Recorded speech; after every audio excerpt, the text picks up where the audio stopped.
premier contact avec les Gilets jaunes, c'était fin novembre, début décembre de l'année dernière. On était en train d'enregistrer le 4e album du groupe Ma guitare s'appelle Revient, Esperanza, dans le sud de la France, à Sérignan plus exactement. Et donc là, on voyait partout, surtout au rond-point, et sur les tableaux de bord des voitures, du jaune, du jaune, du jaune.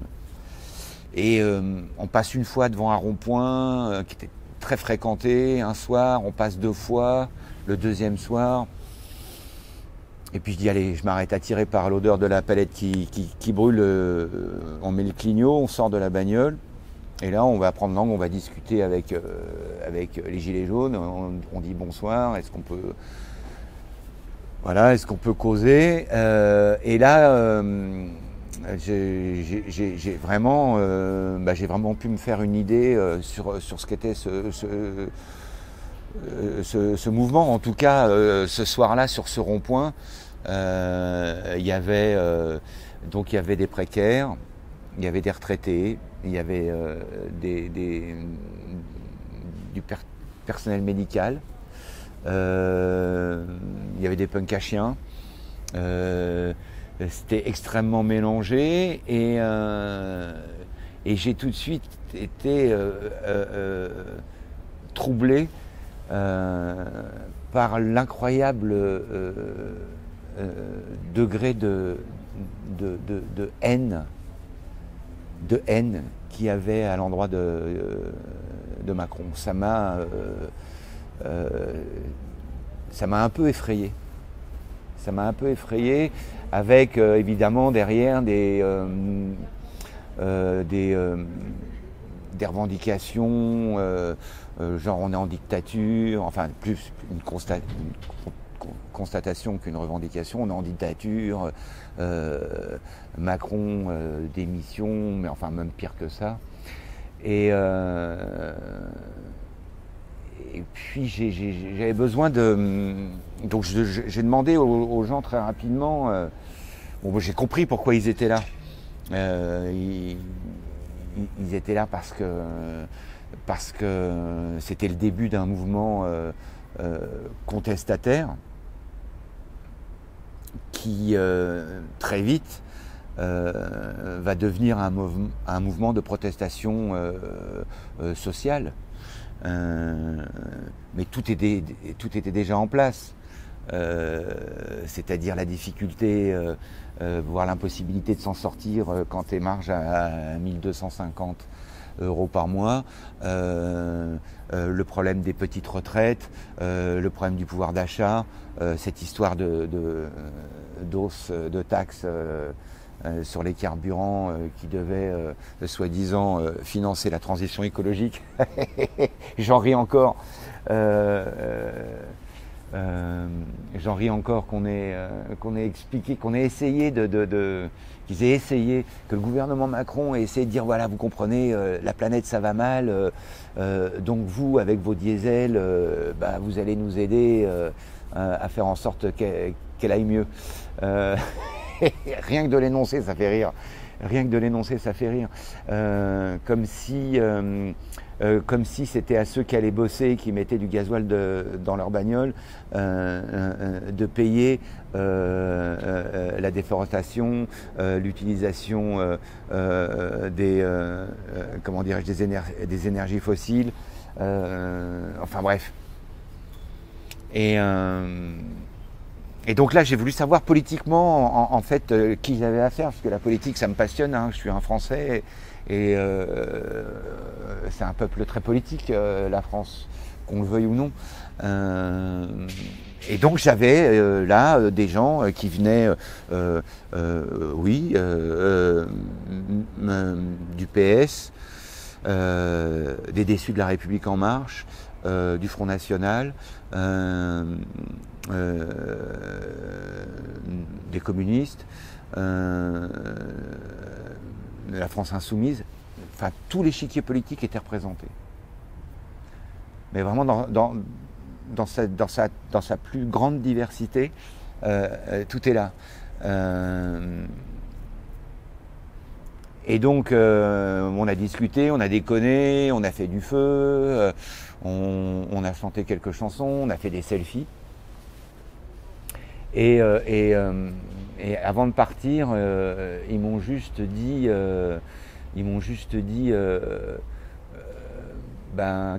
qu'ils avaient besoin de tout le monde, qu'ils avaient besoin d'aide, qu'ils avaient besoin que les gens rejoignent le mouvement.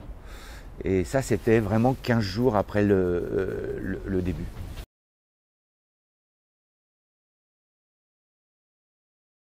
Ce qui est marrant, enfin, je ne sais pas si c'est le bon mot, mais ce qui est notable, c'est que quelques mois auparavant, j'avais suivi les 33 jours de grève à la SNCF quand le gouvernement a imposé le pacte ferroviaire. Et là, je dois dire que j'ai mesuré le désespoir de ces gens qui luttaient devant le peu d'intérêt que leur lutte suscitait. Et je me souviens encore de ce discours du Premier ministre, Édouard Philippe, qui avait dit « Pour faire passer ma loi, je compte sur les égoïsmes individuels ». Et donc, après ce conflit-là, après cette grève-là, après cet échec, je me suis dit, ça y est, c'est cuit. C'est-à-dire qu'on est mûr. Et qu'ils vont nous la mettre bien profond. Voilà. Et quelle n'a pas été ma surprise, quelques mois après, de voir que là, sur une histoire d'augmentation des carburants, ça pète, ça part. Ça part et ça se développe d'une façon absolument incroyable. Incroyable. Alors que 6 mois avant, il y avait déjà une opportunité pour que ça pète, pour que les gens se réveillent, enfin. Non, c'était pas ce moment-là. C'était donc le 17 novembre 2018. Donc oui, j'étais assez surpris. Oui, j'étais assez surpris, pour reprendre ta question.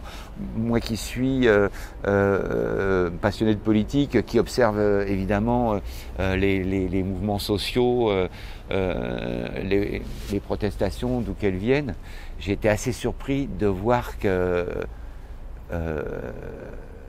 ça revenait tous les samedis et de plus en plus fort.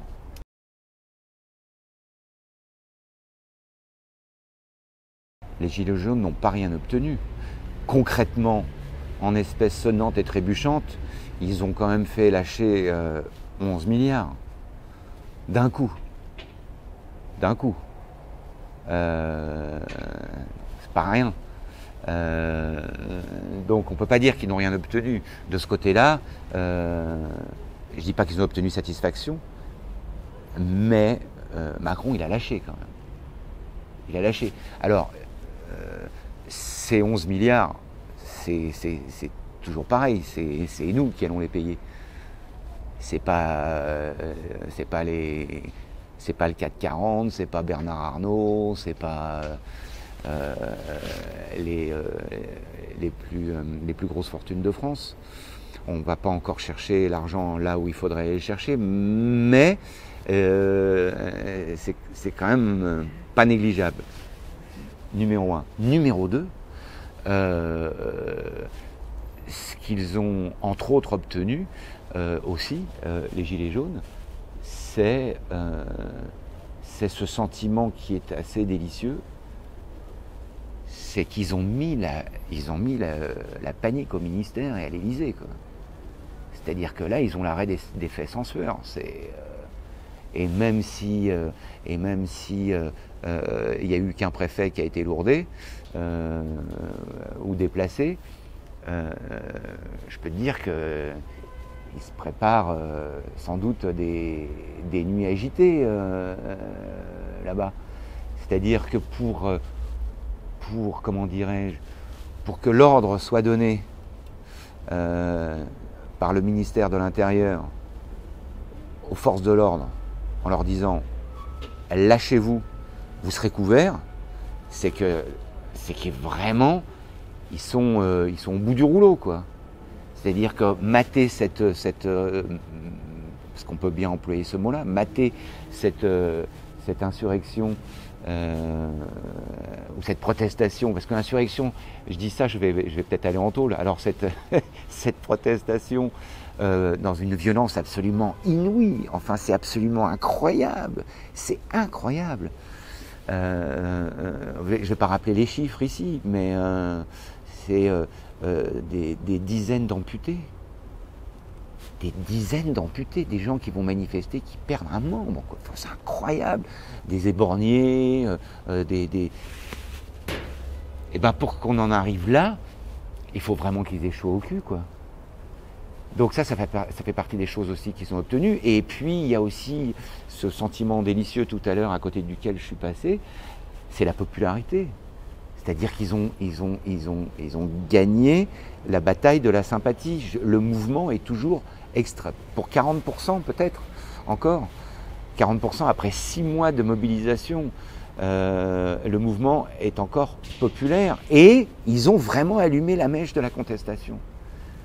C'est-à-dire que j'ai l'impression que depuis le mouvement des Gilets jaunes, les gens maintenant,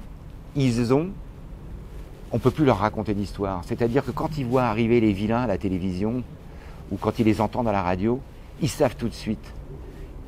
Ils savent tout de suite à qui ils ont affaire.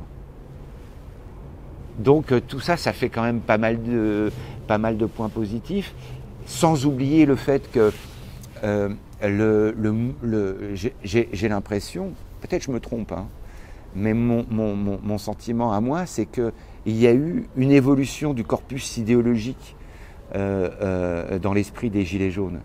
C'est-à-dire ils sont partis de « ouais, l'essence c'est trop cher, le gasoil c'est trop cher et pour en arriver très vite à des revendications qui sont quand même politiquement beaucoup plus étayées.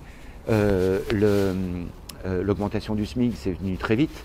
Le référendum d'initiative citoyenne, c'est venu très vite.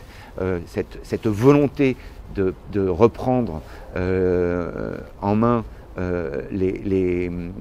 comment dirais-je, le destin politique de chacun d'entre nous, c'est venu très vite. La réindexation du SMIC, l'abolition de la CSG, le retour de l'ISF, et y compris des préoccupations écologiques. C'est-à-dire que ce en quoi moi j'ai cru très, très, très tôt, c'est-à-dire l'intelligence du cœur, ces gens qui se voient tous les week-ends sur les ronds-points et ailleurs, mais surtout sur les ronds-points, ils ont gagné une fraternité. Ils ont retrouvé leur dignité, ils ont retrouvé de la fraternité, et cette intelligence du cœur fait que les échanges entre les hommes et les femmes, avec une spéciale dédicace pour les femmes qui étaient très présentes, et depuis le début sur les ronds-points, et ça c'est la chance des Gilets jaunes, c'est d'avoir eu des mamans qui sont venues tout de suite sur le motif. Bah, ça a fait que aujourd'hui, personnellement, je souscris à 80% des revendications des Gilets jaunes. Moi, comme 40 ou 50% des Français. Donc au final, c'est vrai que le Kennedy de Maubeuge, il est toujours accroché à son pouvoir, mais pour combien de temps? C'est-à-dire qu'il était quand même extrêmement fragilisé.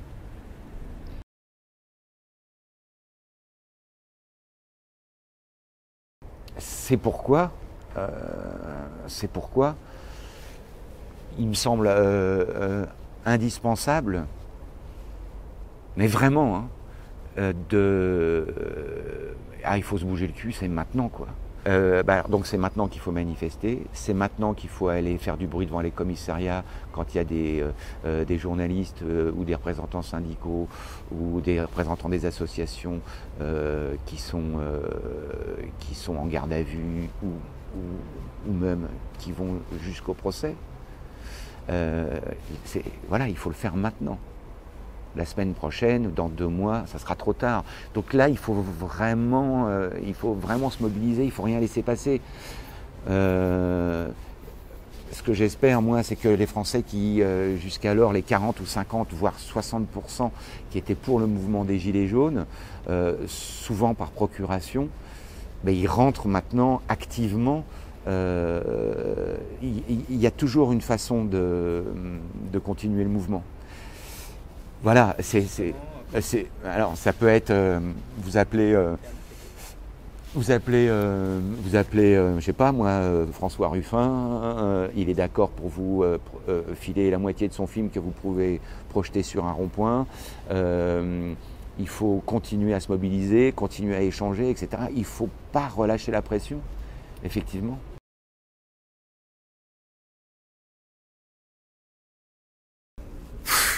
En fait, non. Ça pourrait me donner envie de pleurer, ta question.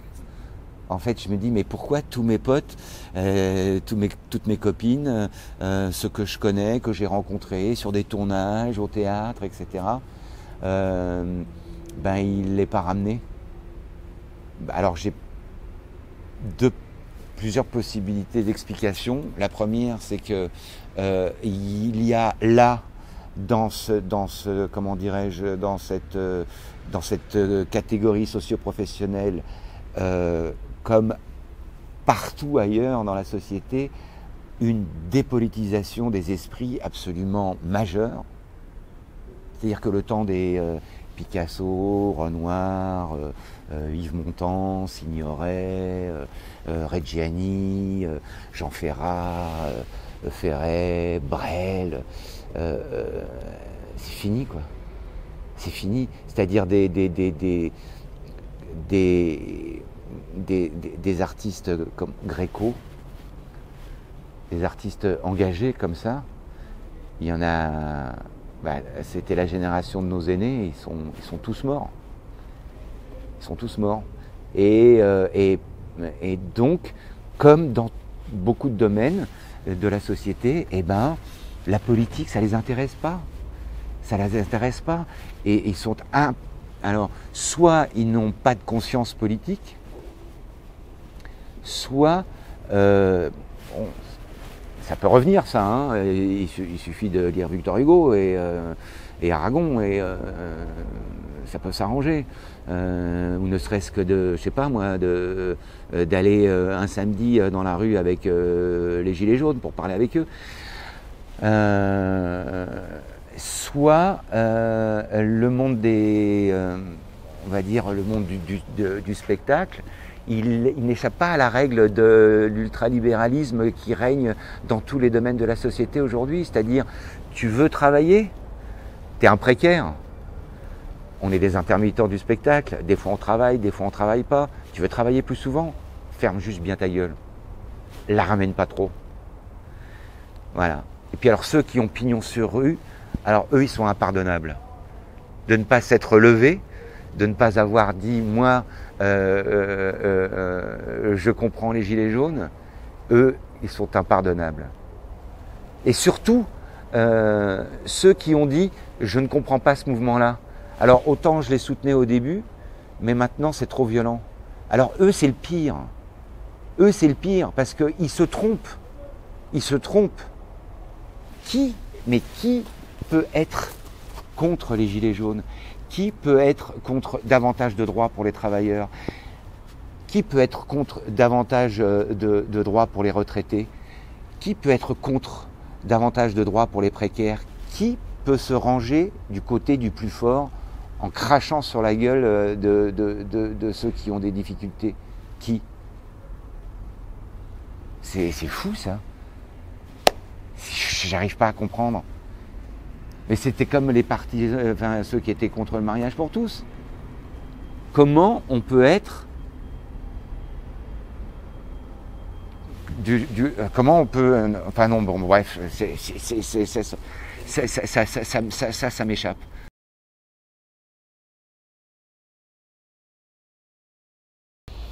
Comment lutter? Mais moi, je crois que c'est tout simple.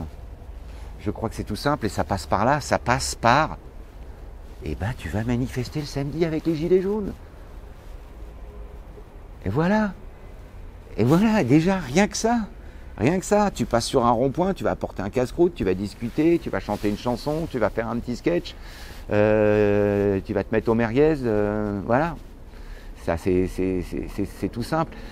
En plus, la demande qu'il y avait à ce niveau-là, c'est très fort, quoi. C'est très fort. C'est-à-dire que quand tu penses aux artistes, j'ai du mal à employer ce mot, hein, mais aux gens qui sont dans les enfoirés. Mais comment c'est possible? Mais comment c'est possible? Mais comment c'est possible? Sur les ronds-points, des posters de Coluche, des Coluche revient, des Coluche, quel est ton successeur? Coluche, t'es où? Du paradis, envoie-nous tes meilleures pensées. Comment c'est possible que ces gens-là soient allés tranquillement faire de la télévision, chantonner, faire un sketch, sans dire au fait je soutiens les gilets jaunes. Quelle honte. Alors après, évidemment, on peut se réfugier derrière, enfin ils peuvent se réfugier, ils pensent se réfugier derrière. Ah mais moi je fais pas de politique. Non, non, c'est que tu t'en bats les couilles, quoi, mais reconnais-le. Voilà, au moins Berléand, il a été clair. Au moins Mathilde Seigné, elle a été claire. Au moins, comment l'autre, là, j'oublie son prénom à chaque fois, l'autre, celui qui a dit, ouais, on va faire quelque chose pour les copains. Enfin bref, et qui est revenu, mais quel idiot. En disant, non, non, mais finalement, je me retire. Non, putain. Enfin bref, mais là les noms me manquent, mais il y a quand même Guédiguian, Ascaride, Balasco, comment dirais-je, Lalanne, Xavier Beauvois, il y en a quand même plein qui se sont bougés, Emmanuel Béard. Ah, la jolie brune, là, oscarisée et tout, quand même. Oh Française? Oui, oui. Juliette Binoche. Binoche. Bon, pardon Juliette. Et puis il y a aussi beaucoup d'anonymes. Et puis tous les techos, et puis tous les réalisateurs, et puis tous les metteurs en scène de théâtre, Jean-Luc Moreau, ça me revient maintenant. Voilà, il y en a quand même qui sont sortis du bois.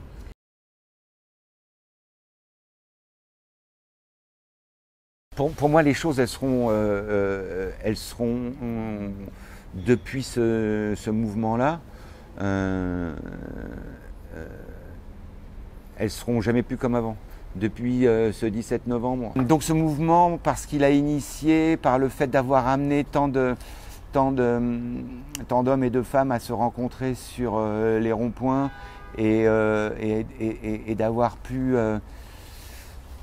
échanger, rire et aussi pleurer sans doute, espérer. Ça c'est une petite graine, et ça va pousser, Inch'Allah.